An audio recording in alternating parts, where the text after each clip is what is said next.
DGP ఉత్తర్వుల మేరకు మన Medak government hospital medical reimbursement సెక్షన్లో తనిఖీలు చేయడం జరిగింది. ఏంలో అంటే ఏదైతే రీఎంబర్స్మెంట్ ఉన్నాయో దాని అప్లికేషన్స్కు టైమ్లీ డిస్పోజల్ అవుతలేదని చెప్పేసి మెయిన్ అలిగేషన్. వాళ్ళకు ఏమన్నా రుణమో ఫలమో ముడితేనే కానీ ఆ బిల్లు పాస్ చేసలేదు. They are not dispatching to the concern authorities. ఆ ఇష్యూ మీద మెయిన్ సర్ప్రైజ్ చేయడం జరిగింది. అందులో మేము చేసినప్పుడు first of all they are not what you call inward register maintain చేస్తున్నారు కానీ అవుట్వర్డ్ రిజిస్టర్ మెయింటైన్ చేస్తలేదు.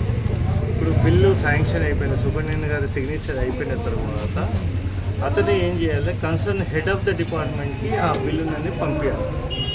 కానీ ఆయన దగ్గరనే పెట్టుకుంటున్నాడు. ఎవరు మన సెక్షన్ సూపరింటెండెంట్ లతీఫ్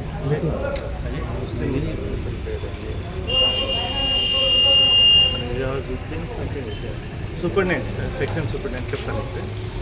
అతని దగ్గరనే పెట్టుకొని ఆయన డిస్పర్స్ చేస్తున్నారు. ఏదైతే బిల్ అయిందన్నా కన్సర్న్ మనిషిని పిలుచుకొని అతనికి ఇస్తున్నాడు. ఇచ్చిన తర్వాత మన అవుట్వర్డ్ రిజిస్టర్లో ఎంట్రీ చేస్తున్నాడు. అంటే అవుట్వర్డ్ రిజిస్టర్లో కూడా ఆయన చేస్తలేదు. మొత్తము 282 బిల్స్ అతని దగ్గర ఉన్నాయి. అతను గత సంవత్సరం సెప్టెంబర్లో ఛార్జ్ తీసుకున్నాడు.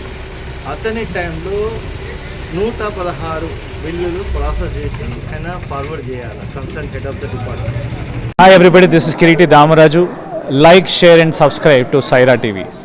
Oh, Saira!